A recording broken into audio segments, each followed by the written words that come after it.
Assalamualaikum warahmatullahi wabarakatuh. Selamat datang di channel Dongeng Horor, tempat di mana suara bisu masa lalu kembali terdengar, tempat di mana kisah-kisah gelap tak pernah benar-benar berakhir. Di balik tirai malam yang sunyi, ada cerita yang tak sempat disampaikan, ada suara yang tak pernah sampai, dan ada rahasia yang selama ini disimpan oleh beang-beang. Bersiaplah, karena apa yang kamu dengar di sini bisa jadi bukan sekadar dongeng. Selamat mendengarkan, dan jangan lupa, jangan sendirian. Namaku Bagas. Sudah lebih dari 5 tahun aku menekuni hobi mendaki gunung. Bagiku, naik gunung bukan hanya soal menaklukkan ketinggian atau menikmati pemandangan dari atas, tapi lebih kepada perenungan, soal hidup, soal batas kemampuan diri, dan soal rasa syukur. Tapi pendakian ke Gunung Salak waktu itu bukan hanya menjadi pengalaman teraneh dalam hidupku, tapi juga yang paling menakutkan.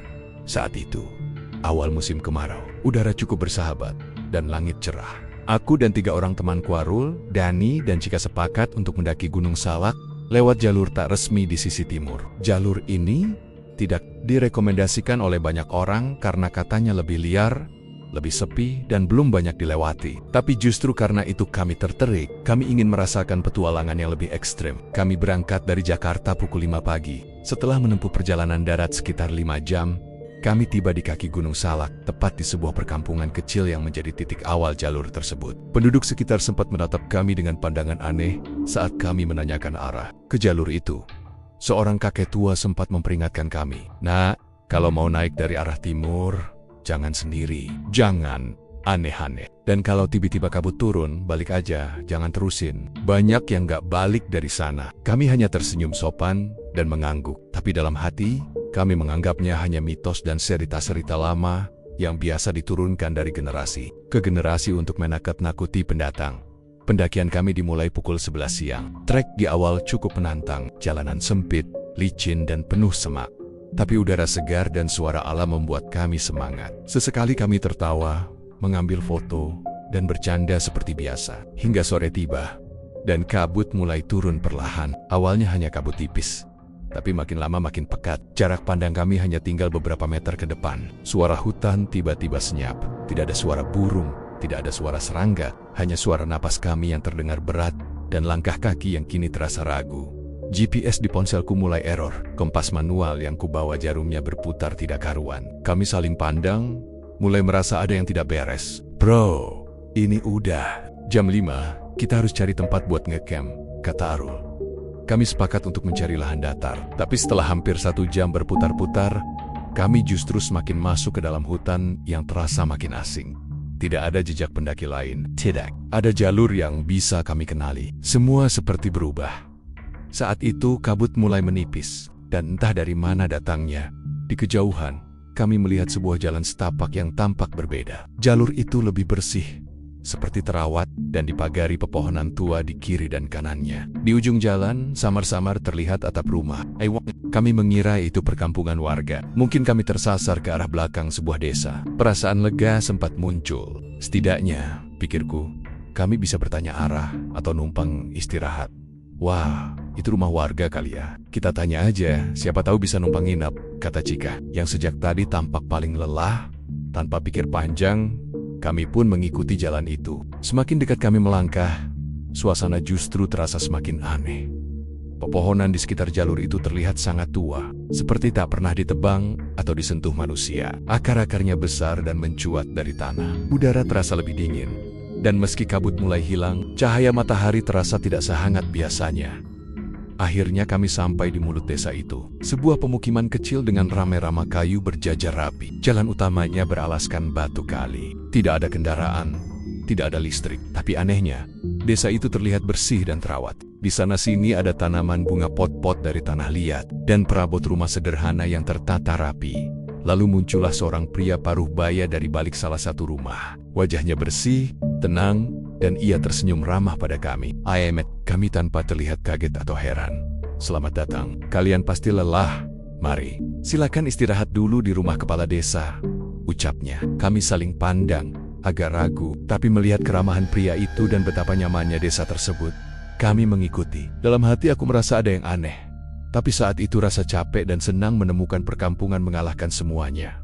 Namun, saat kami melewati jalan utama menuju rumah yang disebut sebagai rumah kepala desa, aku melihat sesuatu yang membuatku berhenti mendadak. Bayangan. Aku melihat bayangan tubuhku sendiri, memanjang di bawah sinar matahari sore. Tapi, ketika kulihat ke arah pria tadi, tidak ada bayangan sama sekali. Bahkan saat kulirik kiri dan kanan, semua orang yang mulai muncul dari rumah-rumah mereka berjalan tanpa bayangan. Mereka menunduk, tersenyum, dan menatap kami seperti sedang memeriksa sesuatu. Aku mencoba menenangkan diri. Mungkin cuma ilusi cahaya, pikirku. Tapi tidak. Matahari sore itu masih cukup terang. Dan hanya kami berempat yang memiliki bayangan. Sementara mereka semua tidak. Dan itulah awal dari mimpi buruk kami. Rumah kepala desa berdiri megah di tengah pemukiman. Bangunannya terbuat dari kayu jati tua, berdinding anyaman bambu, namun terlihat bersih dan kokoh. Halaman depannya ditumbuhi tanaman bunga merah gelap yang belum pernah aku lihat sebelumnya. Bunganya mekar, besar, tapi mengeluarkan aroma anyir yang samar, seperti daging mentah yang lama tak dibungkus. Kami disambut oleh pria tua berjenggot putih panjang, mengenakan baju lurik dan sarung hitam. Wajahnya penuh keriput, namun matanya tajam dan menusuk. Tatapannya tak seperti orang tua biasa, seolah ia tahu lebih banyak daripada yang ia tunjukkan. "Selamat datang anak-anak muda," ucapnya pelan. Suaranya berat, seolah keluar dari rongga dada yang dalam. "Kalian boleh bermalam di sini. Kalian tamu istimewa." Chika tersenyum ramah. Arul dan Dani langsung merebahkan tubuh mereka di tikar yang disediakan di ruang tengah. Aku sendiri masih berdiri di depan pintu, mengamati ruangan itu. Langit di luar sudah mulai gelap. Awan menggantung rendah, seolah enggan pergi. Tak ada suara jangkrik, tak ada angin malam yang biasa berdesir di sela pepohonan. Hening. Lalu, kepala desa membawa kami secangkir teh. Warnanya kehitaman, lebih pekat dari teh biasa. Aromanya tajam, ada sedikit rasa logam dalam baunya, seperti darah kering yang dilarutkan. "Ayo, diminum, ini teh dari daun pilihan yang hanya tumbuh di desa kami." Aku menatap cangkir itu lama, tanganku memegang tapi tidak membawanya ke mulut. Sementara Chika dan Dani sudah meneguk setengah isi cangkir mereka. Arul melihatku lalu bertanya, "Gas, lu kenapa? Capek banget ya?" Aku hanya mengangguk pelan. Dalam hati, aku memutuskan untuk tidak meminum teh itu. Aku berpura-pura meminumnya. Lalu saat tak ada yang memperhatikan, aku tuangkan isinya ke pot tanaman di dekatku. Anehnya, beberapa detik setelah air teh itu mengenai tanah, daun tanaman di pot itu perlahan menguning, lalu menggulung layu. Aku menelan ludah. Perasaanku makin tidak enak. Kami semua diminta beristirahat di satu kamar besar, tempat tidur sederhana. Dari rotan sudah disiapkan. Tiba-tiba, kepala desa berkata, "Jika kalian mendengar suara apapun malam ini, jangan keluar dari kamar. Jangan buka pintu, jangan jawab, walau namamu dipanggil." Kalimat itu diucapkan sambil tersenyum, tapi senyumannya terlalu lebar, terlalu lama. Kami masuk ke kamar. Lampunya temaram, hanya penerangan dari lampu minyak kecil yang tergantung di dinding. Chika langsung tidur. Dani dan Arul tampak kelelahan. Mereka pun terlelap dalam beberapa menit. Aku sendiri tidak bisa memejamkan mata. Jam menunjukkan pukul 11 malam. Di luar, suasana masih hening, terlalu hening. Tidak seperti malam-malam di desa pada umumnya. Tidak ada anjing menggonggong, tidak ada ayam berkokok, tidak ada suara angin. Lalu aku mendengarnya suara langkah kaki, sangat pelan. Di depan kamar, langkah itu tidak biasa, bunyi krek-krek, seperti kaki telanjang menyentuh lantai kayu yang sudah tua. Langkah itu berhenti tepat di depan pintu kamar. Aku bisa melihat bayangan kaki dari celah bawah pintu. Tapi anehnya, bayangan itu diam tidak bergerak, hanya berdiri. Lalu suara lain menyusul, seperti suara anak kecil menyanyikan lagu pengantar tidur, tapi dinyanyikan dengan nada lambat dan sumbang. "Nina Bobo, oh Nina Bobo." Kalau tidak Bobo, digigit bayangan, tubuhku membeku. Itu bukan lagu yang biasa, bukan lagu pengantar tidur yang dikenal orang. Lagu itu terdengar seperti peringatan. Kemudian suara ketukan, tok tok tok pelan, tapi cukup keras untuk membangunkan Dani yang tidur paling dekat ke pintu. "Hah? Siapa itu?" gumamnya sambil mengucek mata. Aku buru-buru menahan lengannya. "Jangan buka, Dan, jangan buka." Tapi Dani terlihat bingung. "Kenapa?" "Mungkin kepala desa." Dan suara itu datang lagi. Dani, bukakan pintunya." Aku sik. Kami langsung menoleh ke arah Chika. Dia masih tidur di kasurnya. Matanya terpejam, napasnya teratur. Tidak mungkin dia yang memanggil dari luar Dani. "Ini aku." "Chika, bukakan pintunya." Suara itu berubah, dari lembut menjadi parau. Nada perempuan yang berubah menjadi seperti suara wanita tua serak dan menyeramkan. Doni Memitong, wajahnya pucat. Aku menarik selimut dan menutup telingaku. Tapi suara itu masih terdengar, seperti menembus dinding dan masuk ke dalam kepala kami. Langkah kaki kembali terdengar, menjauh, lalu hilang begitu saja. Kami bertiga tidak tidur. Malam itu, mata kami terjaga sampai fajar menyingsing. Pagi harinya, kami semua dalam keadaan lemas. Tapi anehnya, Chika terlihat lebih segar daripada sebelumnya. Ia bahkan bersenandung sambil menyisir rambut di depan cermin. Saat kami menanyakan apakah ia mendengar suara semalam, dia hanya tertawa pelan. Aku nggak dengar apa-apa. Tidurku nyenyak kok, katanya sambil tersenyum. Tapi saat aku melihat bayangan Chika yang terpantul dari jendela, aku langsung merinding. Bayangan itu tidak mengikuti gerak tubuhnya. Secret mengangkat tangan kirinya, tapi bayangannya mengangkat tangan kanan. Chika menoleh ke kiri, tapi bayangannya tetap menatap lurus ke depan. Dan saat aku menatap lebih dalam, bayangan itu tersenyum. Pagi itu, sinar matahari menerobos masuk dari celah-celah bilik bambu. Tapi tak ada rasa hangat. Cahaya itu dingin, seperti cahaya dari lampu neon di ruangan kosong. Hening masih menyelimuti desa. Tidak ada suara ayam berkokok, tidak ada tanda-tanda kehidupan pagi. Aku membuka mata dalam keadaan setengah sadar. Leherku kaku, dan tubuhku terasa berat seperti habis ditekan semalaman. Arul duduk memeluk lutut di pojok kamar. Matanya kosong. Dani masih tertidur, tapi napasnya berat, seperti sedang melawan sesuatu dalam mimpinya. Chika sudah bangun lebih dulu. Ia berdiri di dekat jendela, menyisir rambutnya sambil bersenandung. Lagu yang ia nyanyikan bukan lagu biasa. Liriknya tak jelas, tapi nadanya mengalun seperti mantra. Lagu itu sama seperti suara yang kami dengar semalam. Lagu tentang bayangan yang menggigit. Aku menghampirinya perlahan. Cik, kamu gak dengar suara apapun semalam? Chika berhenti menyisir. Ia menoleh dengan senyum lebar, tapi ada yang janggal. Wajahnya cerah, terlalu cerah. Tidak seperti seseorang yang tidur di rumah asing di tengah hutan. Lalu ia berkata, "Enggak, aku tidur nyenyak banget. Rasanya kayak dipeluk sesuatu yang hangat dan nyaman." Peratku mule, bukan karena lapar, tapi karena firasatku menguat. Ada yang tidak beres dengan Chika, atau mungkin bukan Chika yang sebenarnya. Kami memutuskan keluar rumah, berniat mencari sinyal atau bantuan. Tapi ketika melangkah ke jalan utama desa, kami melihat sesuatu yang membuat langkah kami terhenti. Semua penduduk desa berdiri di depan rumah. Masing-masing, mereka diam, menatap kami. Tak satu pun bicara, tak satu pun bergerak. Mereka hanya berdiri, menunduk, dan sesekali tersenyum aneh. Dan anehnya lagi, sinar matahari sudah tinggi. Tapi tak ada satupun dari mereka yang memiliki bayangan. Jalanan pun terasa aneh. Cahaya menyentuh tanah, menyinari benda dan tubuh. Tapi bayangan tak muncul. Hanya aku, Arul dan Deniang masih memiliki bayangan. Aku menggenggam lengan Arul. Kita harus pergi. Sekarang kami bergegas kembali ke rumah kepala desa. Tapi rumah itu kosong, lengang. Meja yang semalam terisi dengan cangkir teh kini bersih. Lantai berdebu seperti tak pernah diinjak. Dan yang lebih aneh lagi, foto-foto yang semalam tergantung di dinding kini kosong. Bingkainya masih ada, tapi isinya seperti telah terhapus, seperti tak pernah ada. Dani mulai panik. Ia memanggil-manggil nama kepala desa, tapi tak ada jawaban. Suaranya menggema aneh di dalam rumah kayu itu, seolah memantul dari tempat yang sangat jauh. Lalu kami memutuskan mencari jalan keluar dari desa. Tapi kemanapun kami melangkah, jalan itu seperti melingkar. Kami kembali ke tempat yang sama, berulang-ulang. Tak peduli belok ke kanan kiri, atau lurus, kami selalu kembali ke tengah desa. Di tengah kebingungan, aku melihat seorang anak kecil berdiri di balik pohon tua. Ia mengenakan baju putih yang kusam, rambutnya acak-acakan, tapi matanya kosong. Tatapannya seperti menembus tubuhku. Aku mendekatinya perlahan. "Dek, kamu tahu jalan keluar dari sini?" Anak itu tidak menjawab. Ia hanya menunjuk ke arah sebuah bangunan kecil di pinggir desa. Sebuah gubuk tua yang tampak seperti gudang. Atapnya reyot, pintu kayunya terbuka sedikit, dan dari dalamnya keluar bau busuk yang menusuk. Ragu-ragu, aku mendekat bersama Arul dan Dani. Kami membuka pintu gubuk itu perlahan, dan yang kami lihat membuat kami terpaku di dalamnya. Ada cermin besar setinggi 2 meter.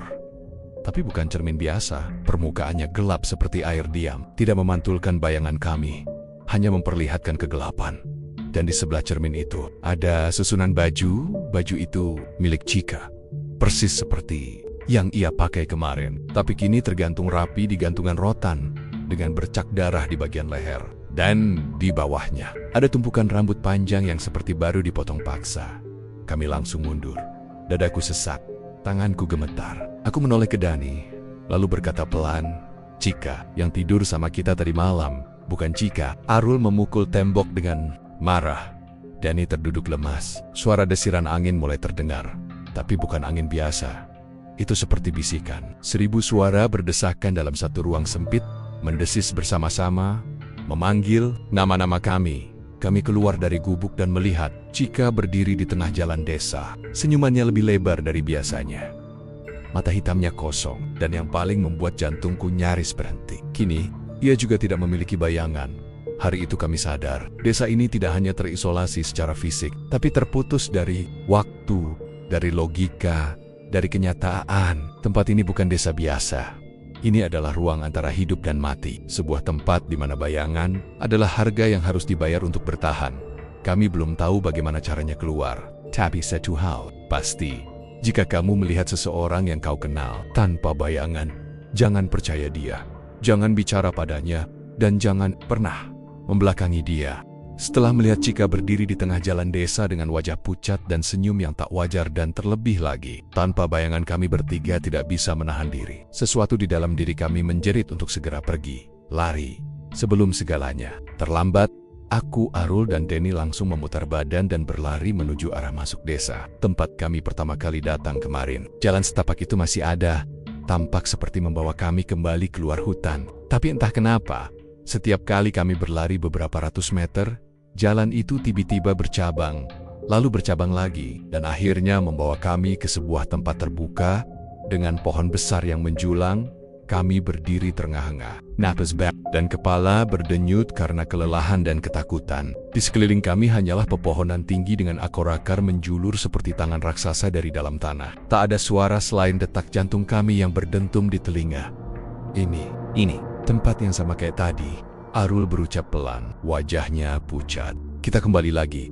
Dani menjatuhkan tubuhnya ke tanah. Ia mulai menangis pelan. Tak ada yang mengejek, tak ada yang marah. Kami semua tahu bahwa rasa takut kami sudah mencapai batasnya.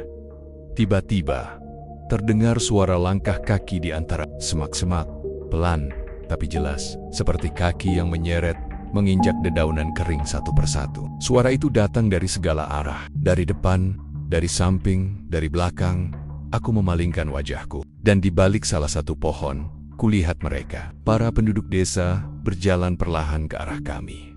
Tak ada suara, mata mereka hitam, mulut mereka tersenyum. Dan yang paling membuat darahku beku, mereka tetap tidak memiliki bayangan. Meskipun matahari mulai menembus sela dedaunan, Cika ada di antara mereka. Tapi wajahnya bukan lagi wajah yang kami kenal. Kulitnya pucat kebiruan, bibirnya hitam, dan matanya kosong, tapi tetap menatap lurus ke arah kami. "Ayo, lari!" Aku teriak sekuat tenaga. Kami bertiga bangkit dan berlari ke arah yang berlawanan. Tidak lagi peduli arah mana yang benar. Kami hanya berusaha menjauh sejauh mungkin. Nafas terengah, keringat mengucur deras, tapi mereka terus mengikuti. Diam-diam, tapi dekat. Setiap kali kami berhenti sejenak untuk mengatur napas, selalu terdengar tok-tok, tok, seperti langkah kaki tanpa alas yang menghantam tanah. Lalu disusul dengan bisikan-bisikan yang memanggil nama kami. Bagas, Arul, Dani. Bisikan itu terdengar dari kanan, lalu berpindah ke kiri, lalu Dori, atas, seolah mereka berjalan di batang-batang pohon di atas kepala kami. Hutan ini bukan lagi tempat alami, ia telah menjadi labirin roh-roh kelam.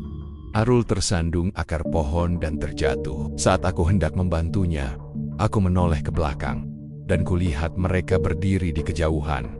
5, 10, 20 sosok wajah-wajah penduduk desa. Termasuk anak kecil yang menunjuk ke arah gubuk kemarin. Mereka semua menatap kami dan tersenyum. Tanpa suara, kami terus berlari hingga tiba di sebuah aliran sungai kecil. Airnya keruh, tapi mengalir. Dan anehnya, di sisi lain sungai itu, kami melihat sesuatu yang membuat kami berharap. Sebuah papan kayu tua bertuliskan huruf pudar. Jalur pendakian Gunung Salak, jalur timur. Kami saling pandang. Ini tanda yang kami butuhkan. Tanda bahwa kami tidak gila. Tanda bahwa dunia nyata masih ada. Kami menyeberangi sungai tanpa pikir panjang. Airnya dingin dan mengalir deras, namun entah kenapa, saat kami menginjak sisi seberang, suara langkah kaki di belakang hilang. Hutan terasa lebih hidup, Ada suara burung, ada suara air yang menetes dari dedaunan. Kami berhenti di seberang, nafas kami terengah-engah. Badan kami basah kuyup, tapi tidak ada lagi keheningan menyeramkan seperti tadi. Tak ada sosok Cika, tak ada penduduk desa. Kami duduk terdiam di tanah, membiarkan tubuh kami merasakan kehangatan sinar matahari yang perlahan menyusup lewat celah daun. Untuk pertama kalinya, kami merasa kami benar-benar masih hidup. Namun, kelegaan itu tidak berlangsung lama. Aku menoleh ke arah Dani, dan seketika tubuhku menegang. Bayangannya tidak bergerak. Tubuh Dani jelas bergerak, duduk sambil memegangi lutut dan mengatur napas. Tapi bayangannya yang seharusnya mengikuti gerak tubuhnya dengan alami malah diam, tidak menyesuaikan posisi seolah terlepas. Dan bisikku, "Bayangan loh." Dani melihat ke bawah, dan saat itu juga bayangannya menoleh kepadanya.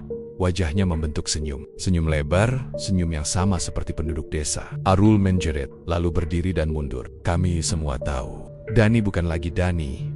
Atau mungkin sesuatu dari desa itu telah menempel padanya. Kami mencoba menarik Dani, memanggil-manggil namanya.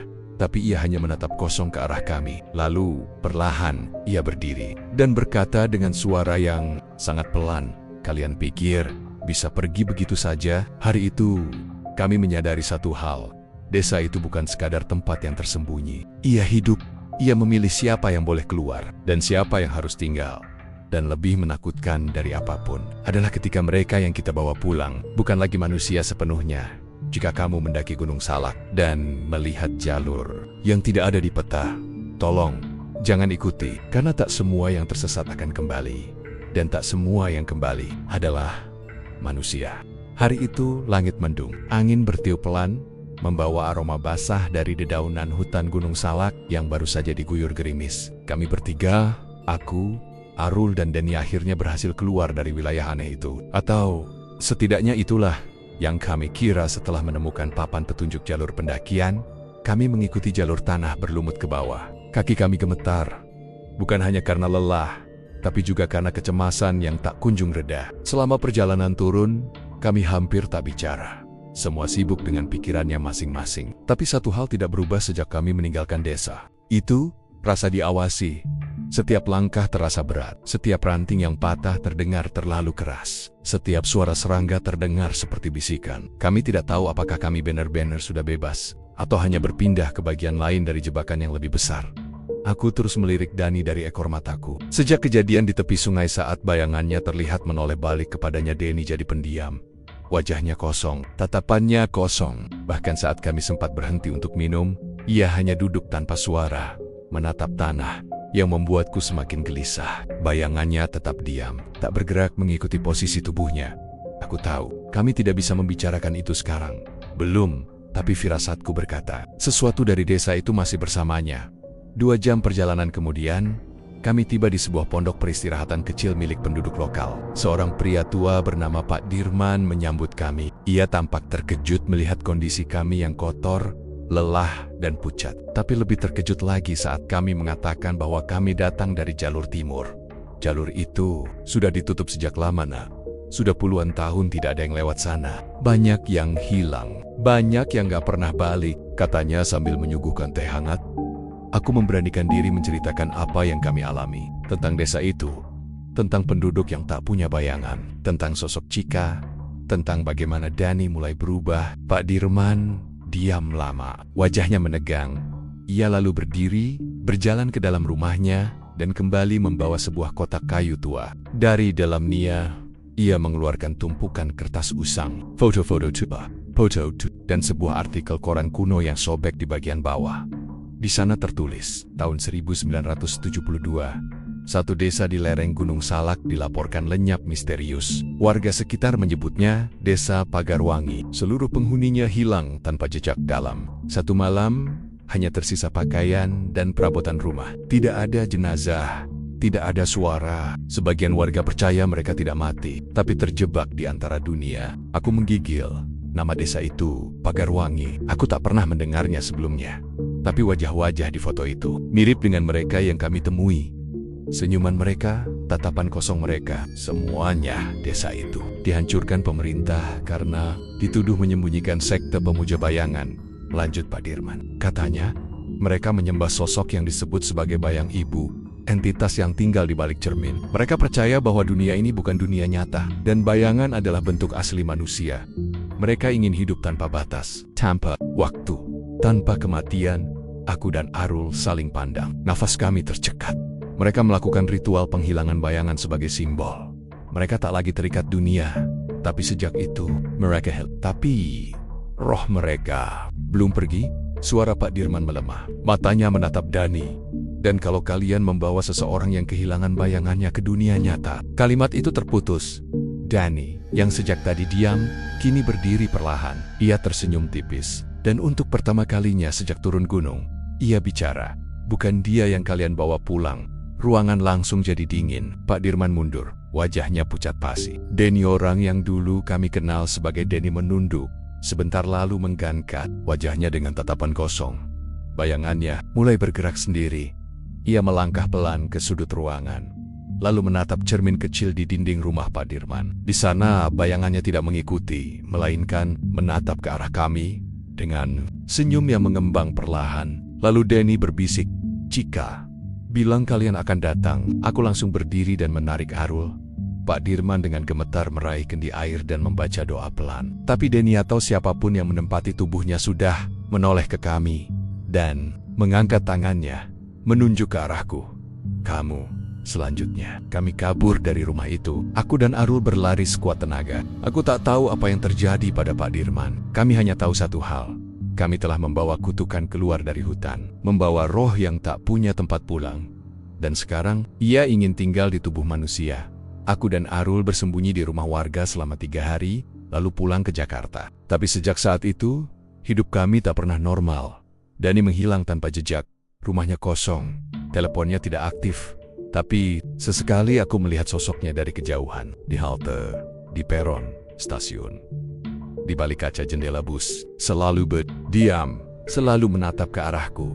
Dan yang paling membuatku tak bisa tidur, ketika aku berdiri di bawah sinar lampu. Kadang, ada 2 bayangan, satu milikku dan satu lagi, berdiri tepat di sebelahku, tersenyum. Sudah lebih dari 1 minggu sejak kami meninggalkan Gunung Salak. Aku kembali ke Jakarta. Kehidupan tampaknya berjalan seperti biasa. Jalanan masih macet, orang-orang sibuk dengan gawai mereka, dan suara kendaraan tak pernah henti. Tapi di balik rutinitas itu, ada sesuatu yang menguntitku. Sesuatu yang tak bisa kulihat jelas, tapi selalu kurasakan, seperti bayangan yang tak pernah benar-benar pergi. Sejak pulang, aku hampir tidak bisa tidur. Setiap malam aku terbangun mendadak dengan napas terengah, seperti habis ditarik dari dalam air. Dan saat ku buka mata, aku selalu melihat satu hal, bayanganku. Berdiri di dinding, tapi posisinya salah. Ia tidak bergerak bersamaan denganku, tidak mengikuti arah tubuhku. Kadang ia tetap diam saat aku berjalan, kadang ia malah bergerak lebih dulu. Dan yang lebih parah, kadang aku melihat 2 bayangan, satu milikku dan satu lagi, berdiri diam di belakangku. Awalnya aku pikir aku mulai berhalusinasi, efek dari trauma. Tapi saat aku mencoba merekam bayanganku lewat kamera ponsel, rekaman itu menunjukkan hal yang tak bisa dijelaskan. Bayanganku di video tersenyum padaku. Padahal aku tidak sedang tersenyum. Aku duduk diam, wajahku kosong. Tapi bayanganku menoleh dan menyeringai. Aku mulai menjauhi cermin. Setiap kali berdiri di depan kaca, aku merasa ada yang tidak sinkron.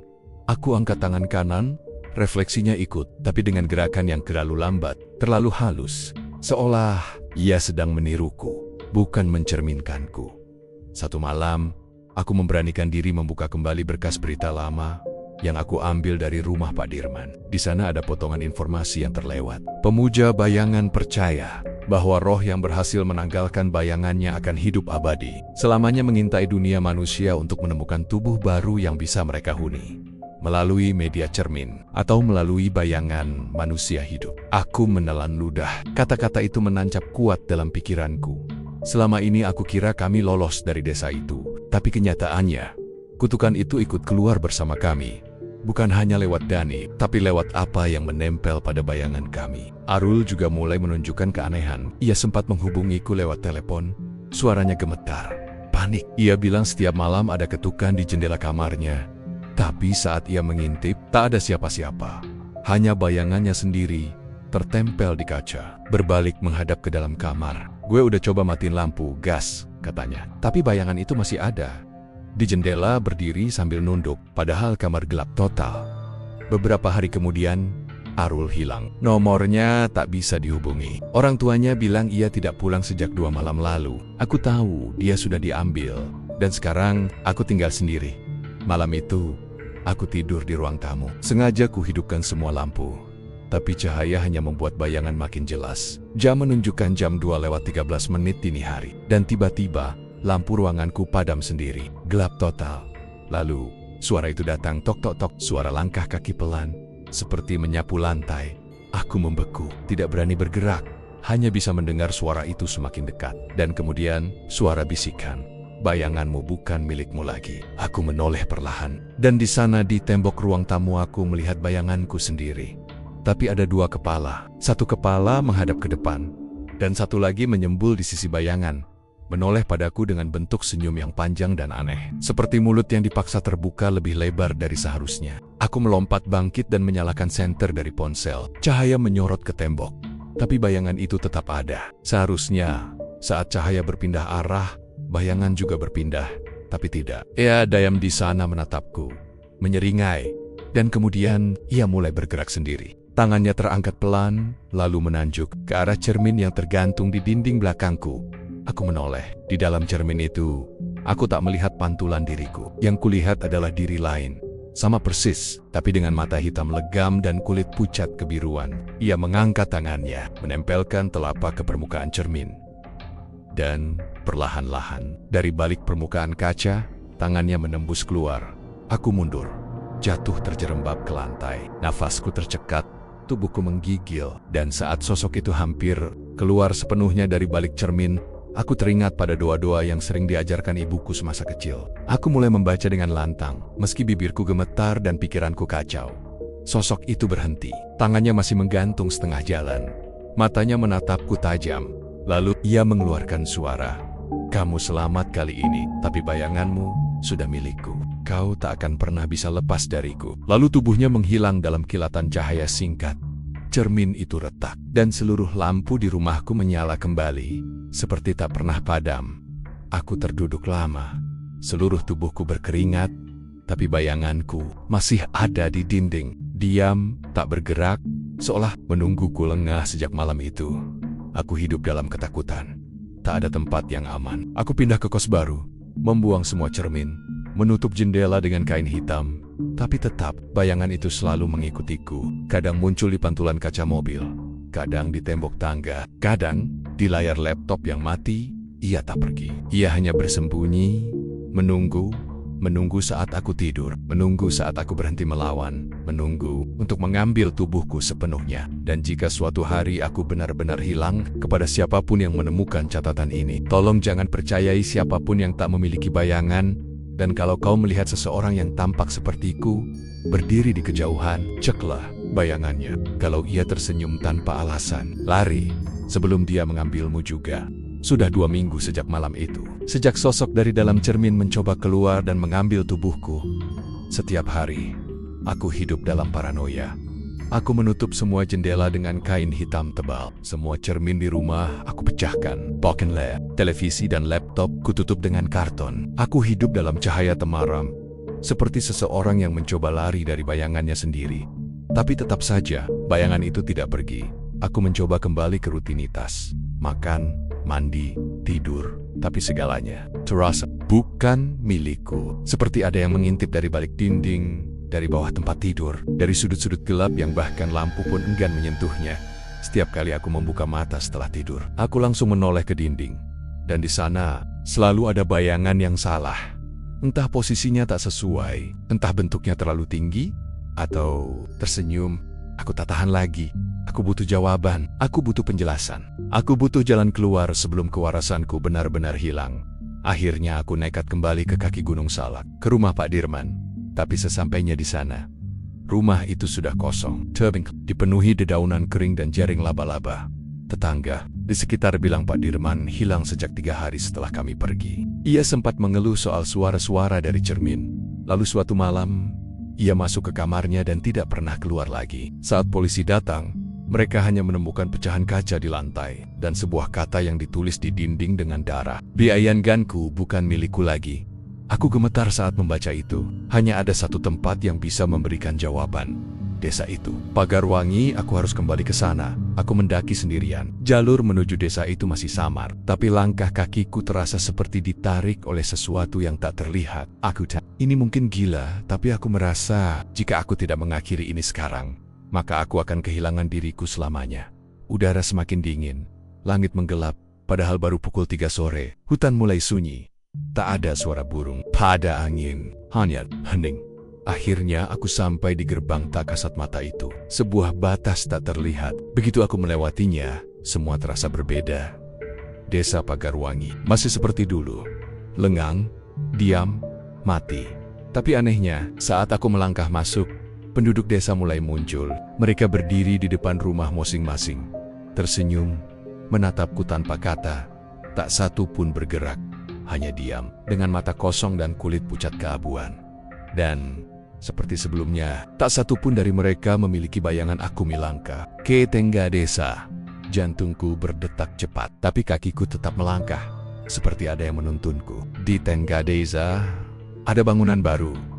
Tidak seperti rumah lain, bangunan ini gelap dan berdiri sendiri. Tak ada jendela, tak ada pintu, hanya satu celah terbuka. Seperti undangan, aku masuk, dan di dalamnya, aku melihat sesuatu yang membuat tenggorokanku tercekat. Cermin raksasa, tinggi 3 meter. Permukaannya tidak jernih, tapi gelap, seperti air kolam malam hari. Di hadapannya, berdiri sosok yang sangat aku kenal, diriku, tapi dengan kulit pucat, mata height, mulut lebar dan senyum yang tidak manusiawi. Ia melangkah mendekati permukaan cermin dari dalam. Tangannya terangkat, menempel pada kaca, dan ia berbicara, tapi tanpa membuka mulut. Suaranya langsung muncul dalam pikiranku. Aku telah bersabar. Bayanganmu sudah lama lemah. Kini waktunya berganti. Kau masuk, aku keluar tiba-tiba. Tubuhku tak bisa digerakkan. Kaki kaku, mulut membeku. Seolah ada tengen-tengen tak terlihat yang menahan dan menekanku dari belakang. Aku mencoba melawan, melafalkan doa, menyebut nama Tuhan. Tapi suara-suara dalam kepalaku makin keras. Jeritan, tertawa, bisikan, semua bersatu, semua memanggil namaku. Masuklah, masuklah. Kau bukan bagian dunia ini lagi. Bayanganku di lantai mulai memanjang, lalu bergerak sendiri menuju cermin. Ia seolah menarik tubuhku ke arahnya. Aku tak tahu bagaimana aku bisa berpikir jernih dalam keadaan itu. Tapi tiba-tiba aku ingat, Pagarwangi bukan tempat hidup, tapi tempat terjebak. Dan yang membuat penghuninya bertahan adalah karena tubuh kita, karena bayangan manusia hidup. Aku menggigit lidahku sendiri. Keras, hingga darah keluar dari mulutku. Rasa sakit itu mengembalikan sedikit kesadaranku. Dengan sisa tenaga, aku berlari ke cermin raksasa itu. Bukan untuk masuk, tapi untuk menghancurkannya. Aku lemparkan batu besar ke permukaan cermin. Sekali, retak aku lemparkan lagi. 2 kali, pecah sebagian. Dan di saat ketiga, seluruh permukaan cermin meledak menjadi ribuan serpihan. Sosok yang menyerupai diriku, menjerit dalam suara yang mengerikan. Seperti 100 suara manusia dan hewan disatukan. Ruangan bergetar. Desa Pagarwangi mulai runtuh. Tanah retak. Rumah hancur. Penduduk desa mulai berteriak bukan dengan suara, tapi dengan wajah mereka yang berubah menjadi ngeri dan marah. Aku berlari, terus, tak menoleh ke belakang. Aku tahu, aku tidak bisa menyelamatkan mereka, tapi aku bisa memutus kutukannya. Saat aku keluar dari wilayah desa, suara itu hilang. Langit kembali terang. Udara hangat kembali, dan yang paling melegakan, aku melihat bayanganku, dan ia bergerak bersamaku lagi. Bersama, serempak, tanpa senyum. Tapi cerita ini belum benar-benar selesai. Beberapa malam setelah aku kembali ke rumah, aku menerima pesan suara dari nomor yang tak dikenal. Saat ku dengarkan, hanya ada satu kalimat. Kau menghancurkan cermin di desa, tapi masih ada cermin di dunia nyata, dan kami akan menemukanmu lagi. Hari-hari setelah aku menghancurkan cermin di desa Pagarwangi terasa seperti kemenangan. Aku tidur lebih tenang. Bayanganku mulai mengikuti gerakanku seperti biasa. Tidak lagi tersenyum aneh. Tidak lagi berdiri diam saat aku bergerak. Kupikir, kutukan itu sudah berakhir. Tapi malam keempat setelah aku pulang, semuanya berubah. Saat aku masuk ke kamar mandi dan menyalakan lampu, aku menatap wajahku di kaca wastafel seperti biasa. Dan di detik itulah aku tahu aku belum bebas. Wajah yang kulihat di cermin itu bukan wajahku. Bentuknya memang sama, tapi ekspresinya berbeda. Matanya lebih sayu, kulitnya lebih pucat, dan senyumnya Summer seperti orang yang menyimpan niat buruk. Aku langsung mundur, lampu kamar mandi berkedip sekali, dan saat menyala kembali, pantulan diriku sudah menghilang. Aku berdiri di depan kaca, tapi tak ada bayangan, tak ada refleksi. Dan saat aku menoleh ke arah tembok samping, aku melihatnya. Pantulanku berdiri di sana, terpisah, berdiri sendiri, menatapku lurus. Tanpa berkedip, aku melangkah mundur, tapi diriku di tembok tidak bergerak. Ia hanya menunduk perlahan dan mulai tertawa, tapi tak ada suara, hanya gerakan bahu dan rahang yang memperlihatkan bahwa ia tertawa puas. Lalu, perlahan, ia mengangkat tangannya dan menunjuk ke arah cermin. Malam itu, aku tak bisa tidur. Aku duduk di ruang tamu dengan lampu menyala dan pisau dapur di tangan. Ponselku kuletakkan di meja dengan video call terbuka ke nomorku sendiri, hanya untuk melihat pantulan diriku dari kamera depan. Tapi selama hampir 1 jam, layar tetap gelap. Tak ada gambar, tak ada suara. Hingga tiba-tiba, ponselku menyala sendiri. Dan di layar itu, kulihat wajahku. Tapi dengan senyum lebar dan mata hitam pekat, wajah itu bicara dengan bibir yang pelan. Sudah kubilang, Mas, ada cermin di dunia nyata. Aku langsung membanting ponsel ke lantai. Layarnya pecah, tapi suara itu masih terdengar. Meski tidak dari ponsel, bukan dari telinga, tapi dari dalam kepalaku sendiri. Keesokan harinya, aku memutuskan pergi ke tempat ibuku di Bandung. Ia tinggal sendirian di rumah kecil peninggalan ayah. Aku butuh tempat yang jauh dari kota, dari kaca, dari cahaya yang bisa menciptakan bayangan. Saat aku tiba, ibu menyambutku hangat. Ia tak tahu apa yang sebenarnya sedang terjadi. Tapi begitu ia melihat wajahku yang pucat dan mataku yang merah karena kurang tidur, ia bertanya, "Bagas, kamu kenapa, nak? Kamu sakit?" Aku menggeleng, tapi saat melihat ke ruang tamu rumahnya, aku terdiam. Di sana ada lemari cermin besar yang dulu milik nenekku. Sudah tua, kayunya sudah lapuk, tapi permukaan kacanya masih bersih. Aku berjalan perlahan ke depan lemari itu. Dan saat aku berdiri tepat di hadapannya, aku melihat diriku berdiri seperti biasa. Tapi kali ini, bayangan itu berkedip lebih lambat dari aku. Aku angkat tangan kanan pancelan ikat. Pantulan terlambat, aku mencoba mengucapkan kata, "Nama saya Bagas." Tapi pantulanku mengucapkan kata yang berbeda. Nama saya bukan Bagas lagi. Dadaku sesak. Suhu ruangan mendadak dingin. Ibu yang sedang membuat teh di dapur tiba-tiba menjerit. Aku lari ke sana. Di dapur, ibu berdiri mematung. Matanya menatap lurus ke arah jendela. Dan saat aku ikut menoleh, aku melihat diriku sendiri berdiri di luar jendela. Tapi itu bukan aku. Tapi mengenakan pakaian dari hari di mana aku terakhir kali masuk ke desa Pagarwangi. Baju itu sudah tidak kupakai lagi, sudah kubakar. Sosok itu berdiri diam di luar jendela, dengan bayangan panjang mengarah ke dalam. Lalu ia mengangkat tangan dan membuat isyarat diam, jari telunjuk di bibirnya. Matanya lurus menatapku, bibirnya bergerak pelan. "Jangan bilang siapa-siapa." Aku menarik ibu masuk ke kamar dan mengunci pintu. Aku berkata padanya, untuk jangan menatap kaca, jangan lihat jendela, dan jangan buka pintu. Tapi ibu hanya mengangguk bingung. "Ea belam tehu." Apa yang mengikutiku? Malam itu, aku tidur di lantai kamar ibu. Cermin sudah kututup. Tapi setiap kali aku pejamkan mata, aku merasa tubuhku mengambang, seperti sedang dibawa perlahan lehen ke dalam kabut. Dan di dalam kabut itu, aku melihat desa itu lagi. Pagarwangi. Hanya kali ini desanya kosong. Rumah-rumah rusak. Tanah berlubang. Dan di tengahnya hanya ada satu sosok Cika. Ia duduk bersila di tanah. Rambutnya terurai. Dan di hadapannya, sebuah cermin yang utuh. Ia menatapku, lalu berkata dengan suara yang tak bisa dijelaskan dari arah mana datangnya. "Kau menghancurkan cermin kami di sana, tapi kau lupa. Di sini, kami punya jutaan cermin lain, di mata manusia, di air, di bayangan, di mimpi." Ia berdiri perlahan, lalu menunjuk ke arahku, "Dan kamu adalah pintu kami. Pintu yang telah kami buka sejak malam kamu menginjak desa ini."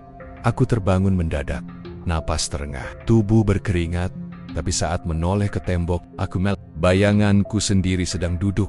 Meskipun aku berdiri, dan untuk pertama kalinya, bayanganku berbisik, "Waktumu tinggal sedikit." Sejak malam aku melihat diriku sendiri berdiri di luar jendela rumah ibu. Aku tahu, bahwa ini bukan sekadar teror biasa. Ini bukan hanya tentang desa terkutuk. Ini bukan hanya tentang cermin atau bayangan.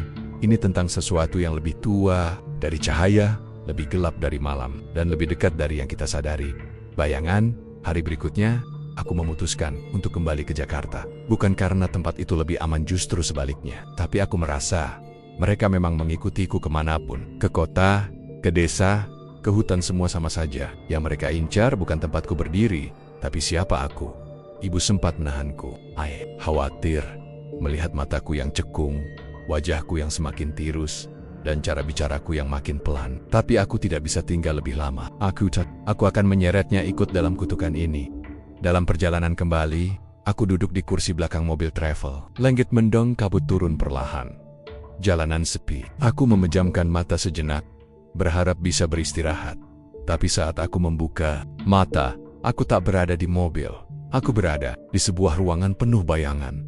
Tidak ada jendela, tidak ada pintu, hanya tembok abu-abu pucat. Dan di sekelilingku, berdiri sosak-sosak manusia tanpa wajah.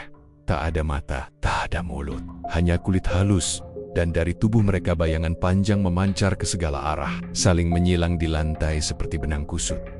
Aku mencoba bicara, tapi suaraku tak keluar. Dan saat aku ingin bergerak, tubuhku tak bisa digerakkan. Lalu, dari kejauhan, terdengar suara itu. Kamu sudah terlalu dalam. Kamu bukan sekadar terkutuk, kamu adalah jembatan. Tiba-tiba, satu sosok tanpa wajah mendekat, tangannya panjang. Jalannya menyeret, ia mendekat pelan. Dan saat ia berada tepat di hadapanku, ia mengangkat satu jari dan menyentuh keningku. Dalam sekejap, aku melihat semuanya. Aku melihat masa, lalu pagar wangi. Aku melihat bagaimana mereka dulu adalah manusia biasa, petani, penenun, anak-anak yang bermain, orang tua yang berdoa, hingga suatu hari, seorang pendatang membawa kepercayaan baru, bahwa bayangan bukanlah milik kita, tapi roh yang menjaga tubuh kita tetap berada di dunia. Dan jika seseorang berhasil memisahkan bayangannya, maka ia akan hidup selamanya. Bebas dari waktu, bebas dari kematian.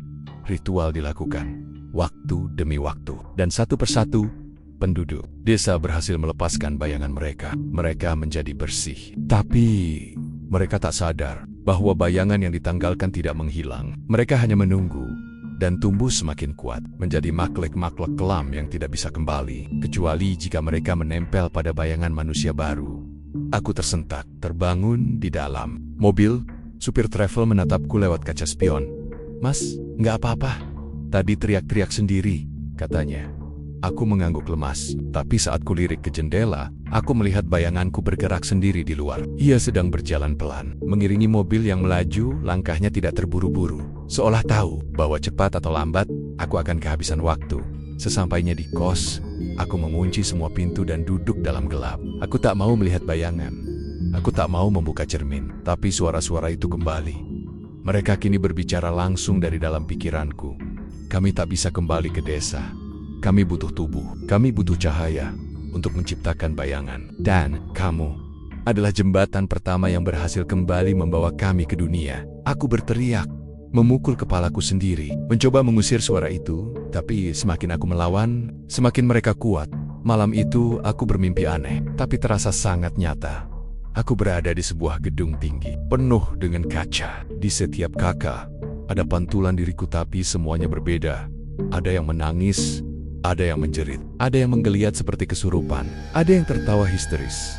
Lalu satu demi satu pantulan itu keluar dari kaca mereka, merangkak seperti makhluk haus darah. Dan aku tahu, itu adalah semua versi diriku yang telah diambil. Setiap kali aku bercermin, setiap kali aku menatap bayanganku sendiri, sebagian dariku tertinggal di sana. Dan malam ini, mereka semua ingin menyatukan diri. Aku terbangun dengan keringat dingin, dan di depan pintu kamar, ada tulisan dengan arang hitam. Kamu hanya perlu berkata iya, dan kami akan mengembalikan segalanya. Aku tahu, jika aku menyerah, mereka akan mengambil tubuhku sepenuhnya. Tapi jika aku menolak, mereka akan terus menggerogoti pikiranku. Sampai aku kehilangan semua kesadaran, aku menatap cermin kecil di dinding, satu-satunya yang belum sempat kuhancurkan. Refleksiku menatapku balik, tapi bukan dengan wajah ketakutan, bukan dengan lelah, melainkan dengan senyum kecil penuh harap. Ia mengangkat tangannya dan membentuk huruf dengan jari jarinya di permukaan cermin. kita sudah siap. Bayangan bukan hanya pantulan dari tubuh. Mereka adalah penunggu, penanti, penagih janji dari mereka yang pernah masuk ke dunia mereka. Jika suatu hari kamu merasa bayanganmu bergerak lebih dulu dari tubuhmu, atau refleksi di cermin tampak terlalu sempurna untuk menjadi dirimu, jawab, jangan dekati, karena bisa jadi mereka sedang menunggu satu kata dari bibirmu. Iya, dan setelah itu, kamu tak akan pernah jadi dirimu lagi. Malam itu, untuk pertama kalinya dalam hidupku, aku benar-benar sendirian. Bukan dalam arti tak ada orang, tapi dalam arti aku sudah tidak tahu lagi siapa diriku. Bayanganku tak lagi mengikuti gerakanku. Refleksi di cermin mulai bicara tanpa aku buka mulut, dan suara-suara dari dalam kepala itu kini lebih sering memanggilku dengan nama yang bukan Bagas. Kamu bukan Bagas lagi. Kamu adalah jembatan. Kamu adalah tubuh. Kamu adalah jalan pulang kami. Aku tak bisa makan, tak bisa tidur, tak bisa tertawa. Bahkan menangis pun rasanya percuma. Aku hidup, tapi rasanya seperti sedang digantikan perlahan. Hari demi hari, sebagian dariku hilang. Aku merasa, aku di dalam tubuh ini. Dan satu di antaranya bukan manusia. Satu malam, aku menerima email aneh dari akun yang tidak kukenal. Tanpa subjek, hanya satu kalimat. Kembali ke tempat pertama kali kau tak punya bayangan. Tak ada nama pengirim, tapi ada lampiran. Sebuah peta tua dengan lingkaran merah di satu titik di kaki Gunung Salak.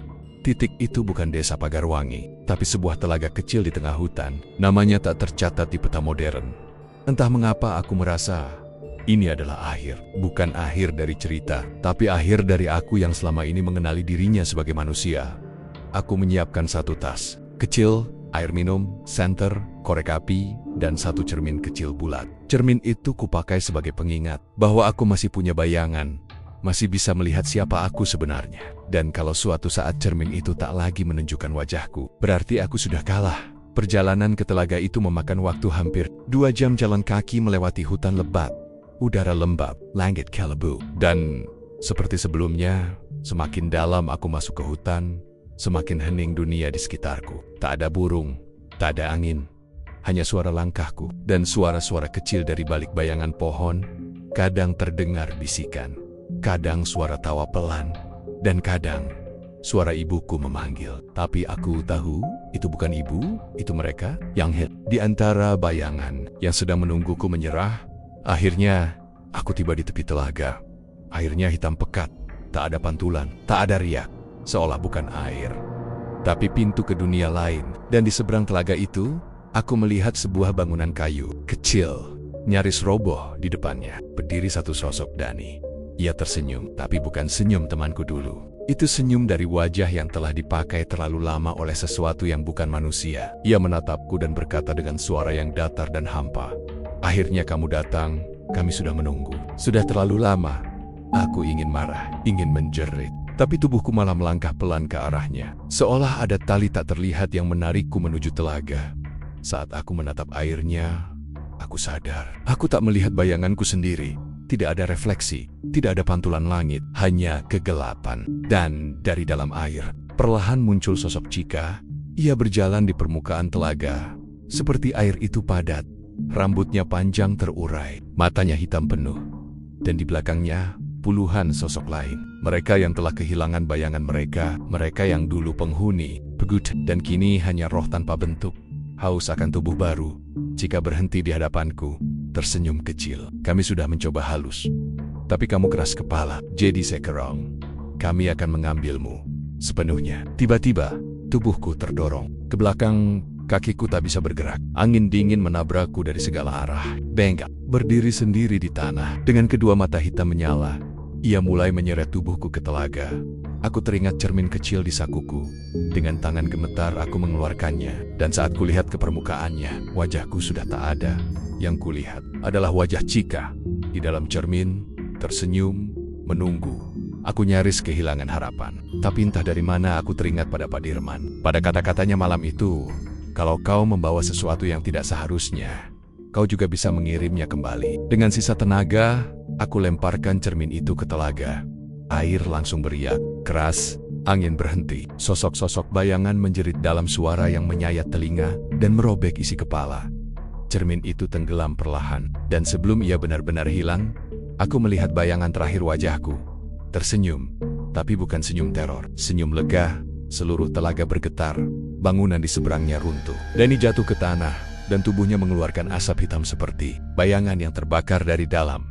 Chika melangkah mundur, dan berkata pelan, "Kau mengusir kami hari ini, tapi bayangan tak bisa dibinasakan. Hanya bisa, tik." Lalu seluruh sosok itu menghilang ke dalam air. Telaga itu kembali tenang, tapi warnanya tak lagi hitam, melainkan bening. Memantulkan langit untuk pertama kalinya, aku pulang dengan tubuh lemas. Tak tahu apakah aku menang, atau hanya selamat sementara. Tapi satu hal yang pasti, setelah malam itu, aku tak pernah lagi kehilangan bayanganku. Tapi aku juga tak pernah percaya sepenuhnya bahwa itu memang milikku. Kini, aku hidup lebih waspada. Tak pernah berdiri terlalu lama di depan cermin. Tak pernah berjalan di tempat gelap tanpa sumber cahaya. Dan yang paling penting, aku selalu mengawasi bayanganku sendiri. Kalau suatu hari nanti, kamu merasa ada yang aneh dengan bayanganmu, mungkin ia bergerak lebih dulu, atau tersenyum saat kamu tidak tersenyum. Jangan abaikan, karena mereka belum benar-benar pergi. Mereka hanya menunggu waktu, menunggu cahaya yang cukup, menunggu manusia yang cukup lemah, menunggu kamu. Desa Pagarwangi tak lagi ada di peta, tapi bayangannya menyebar di setiap sudut dunia. Jadi sebelum kamu mematikan lampu malam ini, tengoklah ke lantai, ke dinding, ke cermin, dan tanya satu hal, itu bayanganmu atau bukan?